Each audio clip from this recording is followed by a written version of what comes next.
The scent of baking cornbread and slow-simmered collard greens was the first thing I knew in the morning and the last thing I smelled at night. It was the perfume of my life, the aroma of 12 years of sweat, tears, and unwavering dedication. McKay's Southern Kitchen wasn't just my family's restaurant, it was the world I had built, one perfected recipe and one nurtured customer relationship at a time. From now on, this place is mine. And frankly, this business needs real leadership, not emotional women trying to play boss. Mason's voice, sharp and cold as a freshly honed boning knife, cut through the stunned silence of the morning staff meeting. His chest was puffed out, a caricature of authority he'd never earned.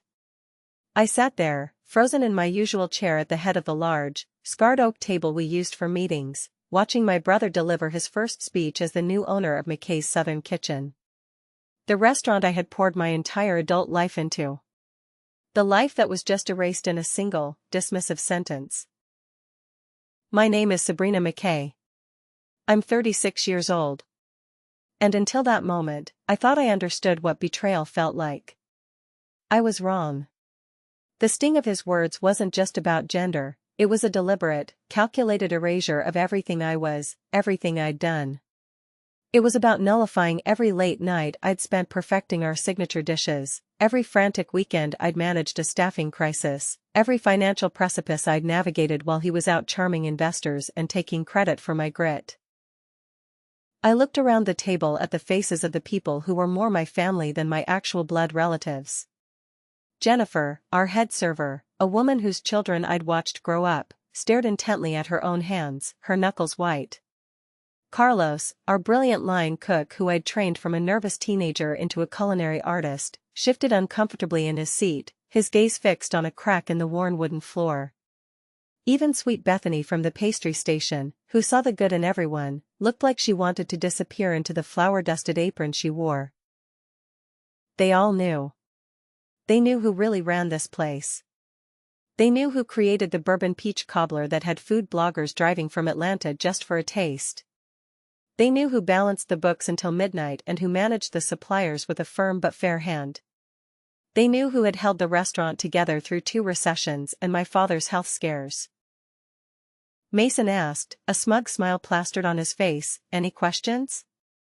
The silence stretched, thick and suffocating.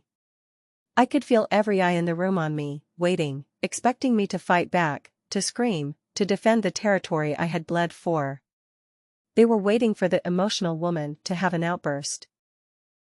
Instead, I stood up slowly, the scrape of my chair against the worn floor the only sound in the room. My heart was a frantic bird beating against my ribs, but my face was a mask of placid calm. I looked directly at Mason, my voice steady, devoid of the inferno raging inside me. "Congratulations on your promotion, Mason." The words carried no sarcasm, no anger, just a chilling, professional finality. I saw his smug smile falter, just for a second, as if he'd been expecting a different, more satisfying response. He wanted a fight. I wouldn't give him one. I walked toward the door, my footsteps echoing in the sudden, cavernous quiet. Behind me, I heard Mason clear his throat, trying to regain his momentum. "Well then, let's talk about the changes we'll be implementing immediately." But I was already gone. I pushed through the swinging kitchen doors one last time. The familiar, comforting smells of cornbread and collard greens, the scents that had once felt like home, now seemed like ghosts of what used to be. I grabbed my purse from the office, my former office, and walked out the back door without looking back. The humid Charleston morning air hit my face, a warm and sticky blanket even at 9 a.m. I sat in my car for a long moment, my hands gripping the steering wheel so tightly my fingers ached. Mason thought he'd won something today. He thought he'd finally put me in my place, claimed what he believed was rightfully his as the eldest, and only, son. What he didn't realize was that he had just made the biggest mistake of his life. He had just set me free. I pulled out my phone and scrolled to a contact I'd been avoiding for weeks, a name filed under a fantasy I never thought I'd act on. "Hello, Mr. Patterson? It's Sabrina McKay. I'm ready to sign that lease." Growing up in the McKay family meant understanding your place in the hierarchy.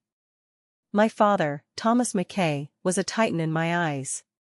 He'd built our restaurant from nothing in 1987, transforming a tired, greasy spoon diner into Charleston's beloved McKay's Southern Kitchen.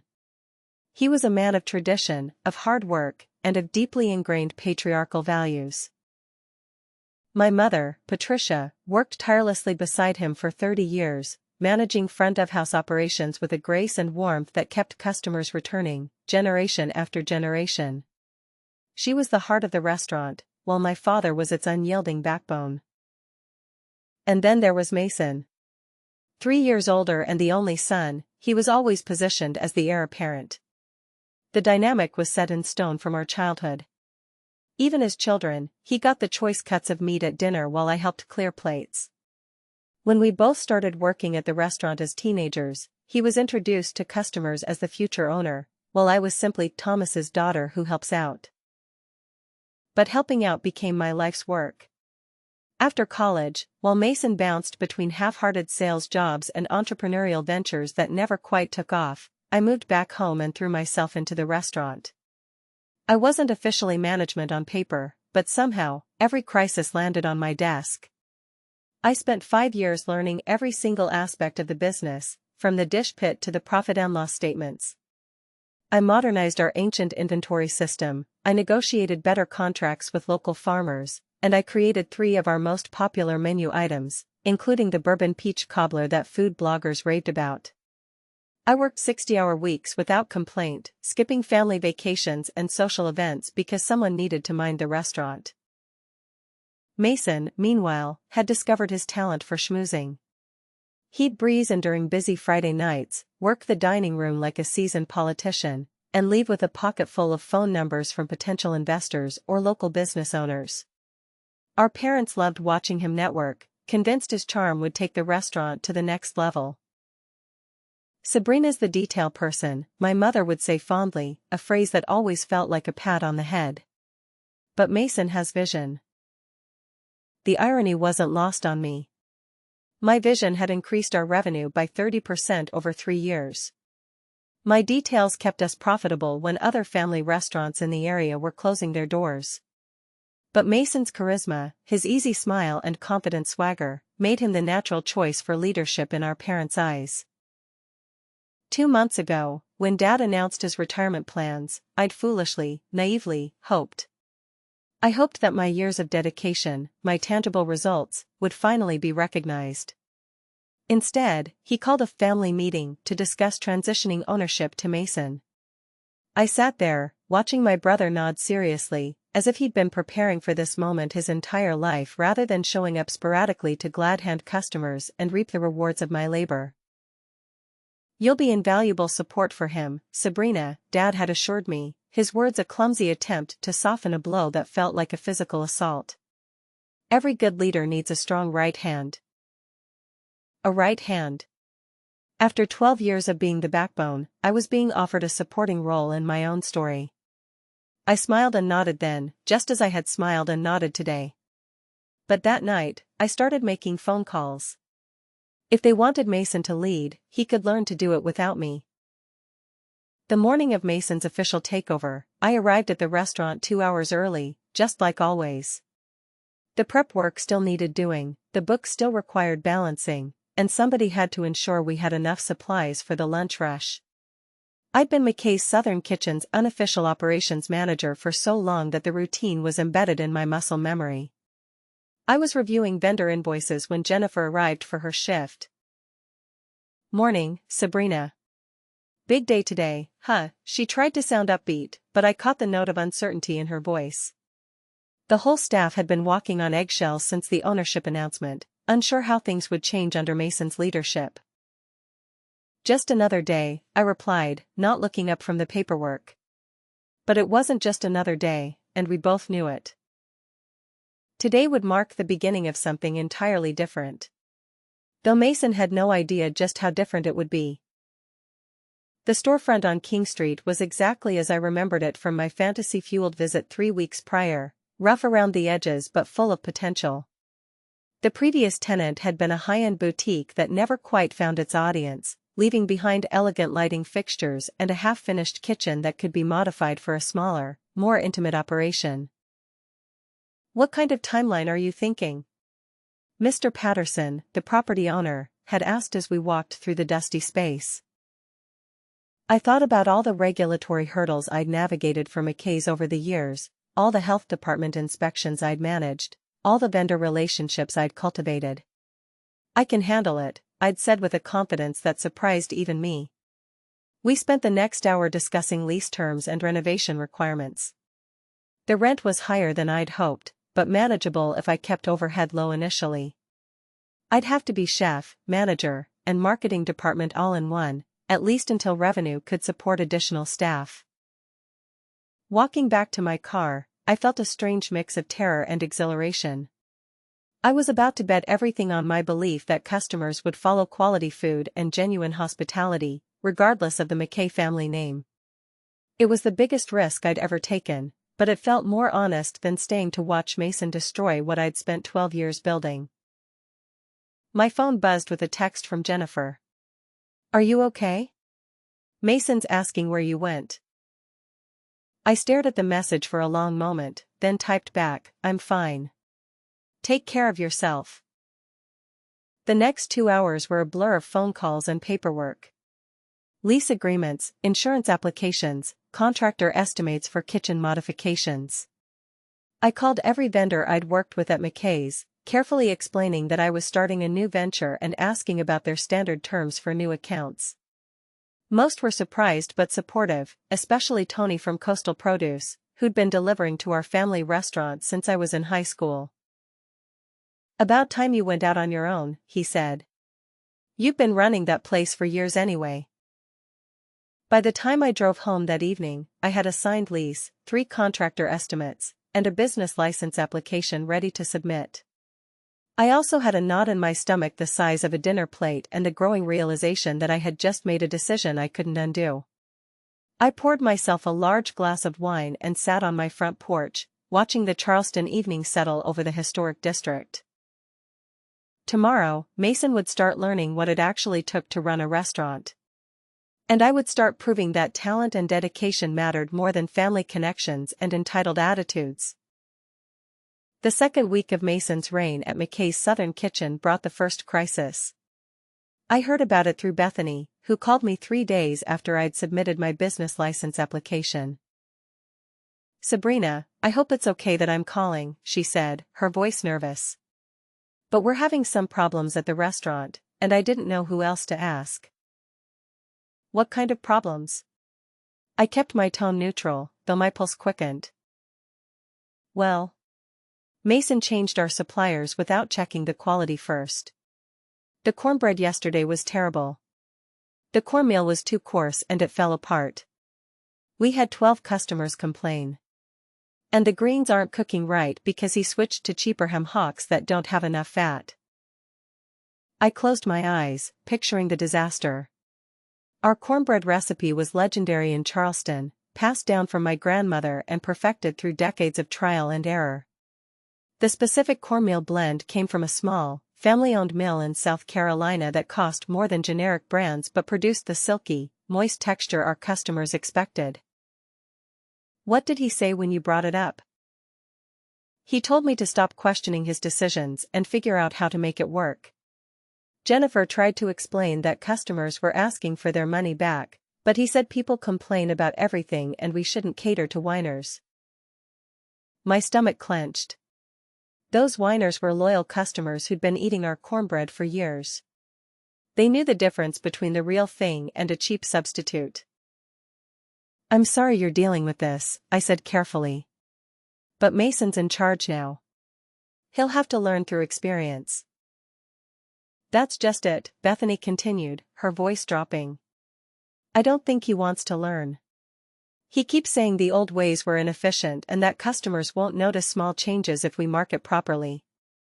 Yesterday, he hired some marketing consultant who wants to rebrand us as upscale casual and add items like quinoa salads to the menu." Quinoa salads.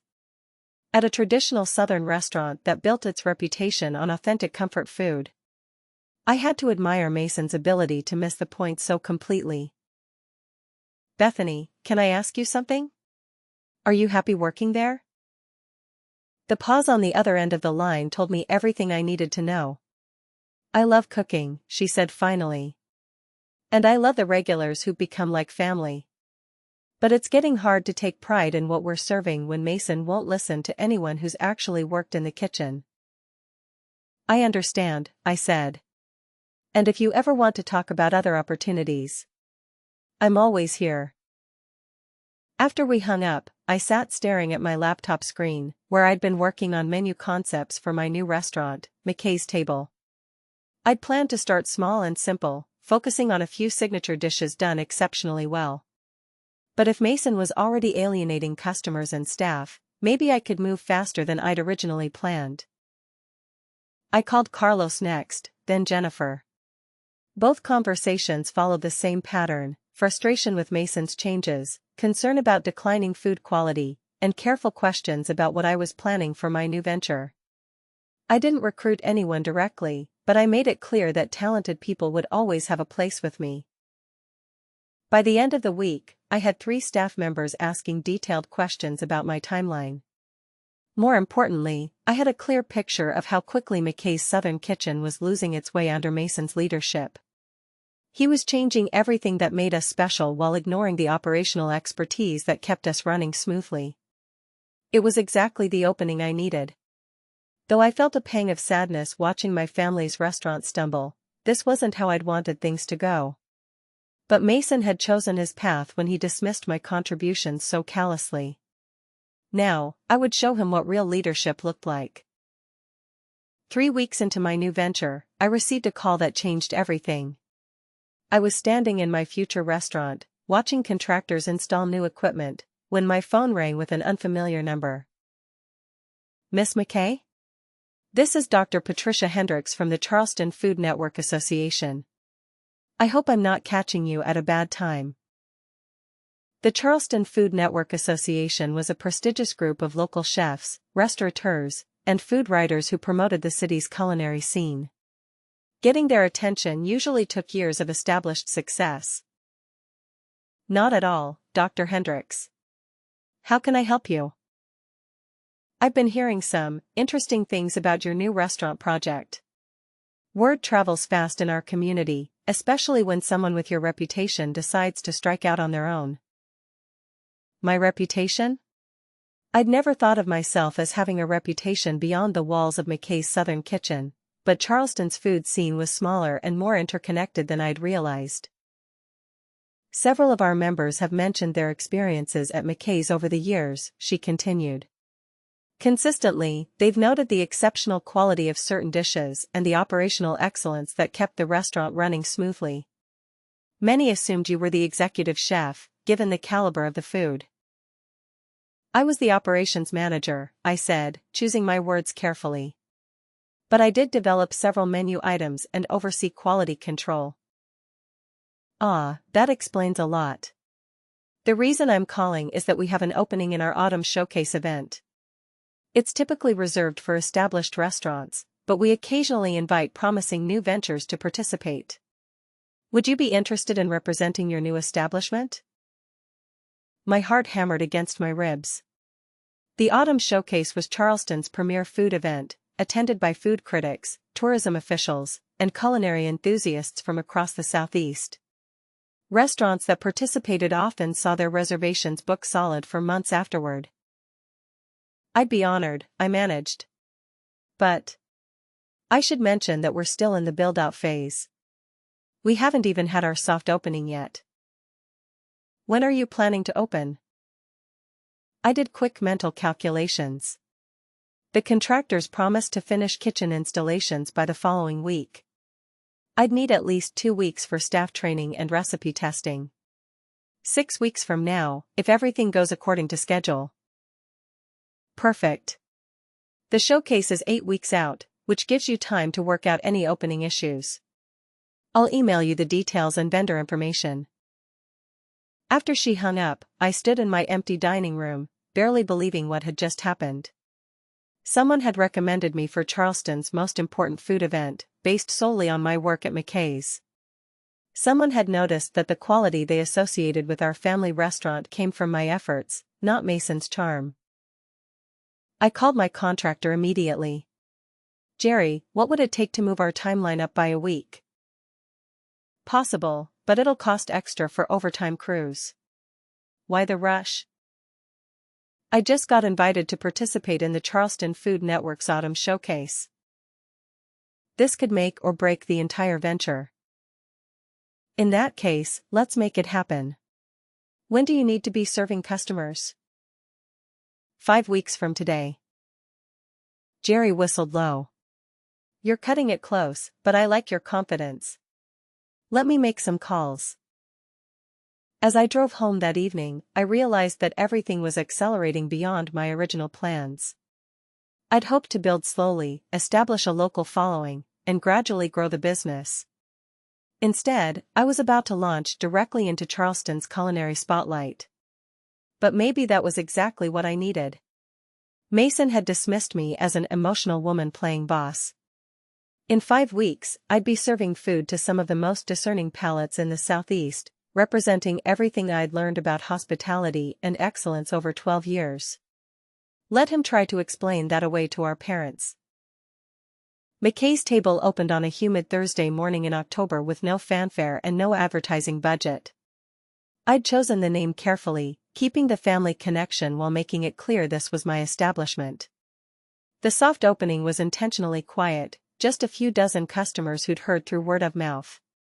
Jennifer, Carlos, and Bethany had all given their notice at McKay's Southern Kitchen the previous week, timing their departures to coincide with my opening. I hadn't asked them to leave their jobs, but I'd made it clear that talented people would always have opportunities with me. They'd made their own decisions about where they wanted to build their careers. Our first customer was Mrs. Eleanor Davidson, an 82-year-old widow who'd been eating lunch at McKay's Southern Kitchen every Tuesday for 15 years. She'd heard about my new place through Jennifer and wanted to see if I'd maintained the quality she remembered. "Honey, I sure have missed your cornbread," she said, settling into one of our mismatched, charmingly vintage chairs. "That new boy at your daddy's place just doesn't understand what makes food special." I served her our signature dish, pan-fried chicken with a bourbon glaze, accompanied by cornbread made from the same mill I'd used for years, and greens slow-cooked with proper country ham. Her face lit up with the first bite. "This is it," she declared. "This is what I've been missing." Word spread through Charleston's network of food lovers faster than I dared hope. By Friday evening, we had a waiting list. By the following Tuesday, Mrs. Davidson had brought 3 friends. Carlos reported that customers were asking specifically for dishes I'd created at McKay's: the bourbon peach cobbler, the honey-glazed carrots, the cornbread that had become legendary among locals. "They keep saying the food tastes different at the old place," Jennifer told me during our Friday lunch rush. "Less soul, more corporate." I nodded but didn't respond. I wasn't interested in badmouthing Mason or the family restaurant. I was focused on building something positive, something that honored the traditions I'd learned while showcasing my own vision for Southern hospitality. The Charleston Food Network's Autumn Showcase arrived like a hurricane of opportunity and terror. I'd spent 2 weeks perfecting my presentation menu, choosing dishes that represented both traditional Southern cooking and my own innovations. The bourbon peach cobbler would be my signature dessert, alongside pan-fried chicken with a honey bourbon glaze, and my grandmother's cornbread recipe with a modern twist, herb butter infused with local honey. The event was held at the historic Market Hall, with 24 restaurants representing the best of Charleston's culinary scene. I'd never participated in anything this large or public, but my staff was ready. Carlos had practiced our chicken preparation until he could execute it perfectly under pressure. Bethany's dessert presentation looked like edible art. Jennifer moved through the crowd with natural grace, explaining our dishes to curious attendees. Dr. Hendricks found me during the evening rush, watching as food critics and local celebrities sampled our offerings. "Miss McKay, I have to tell you, your booth has generated more positive comments than any newcomer in the showcase's history." "Really?" I tried to keep the excitement out of my voice. The food speaks for itself. But people are also talking about the story. A talented woman leaving the family business to build something of her own resonates with a lot of our community members. As the evening wound down, I looked around at my exhausted but triumphant team. We'd served over 300 people, handed out hundreds of business cards, and booked reservation requests for the next 6 weeks. More importantly, we'd proven that McKay's Table belonged in Charleston's top tier of dining establishments. The next morning, I found a review in the Charleston Post and Courier's food section that made my hands shake. McKay's Table brings soul back to Southern cuisine, proving that authentic flavors and genuine hospitality never go out of style. Mason called me that afternoon for the first time since I'd left. I let it go to voicemail. As I reflected on my journey, from dismissed sister to independent restaurant owner, I realized that Mason's cruelty had actually been a gift. It forced me to discover my own strength and build something truly mine. The taste of that victory was sweeter than any bourbon peach cobbler I'd ever made.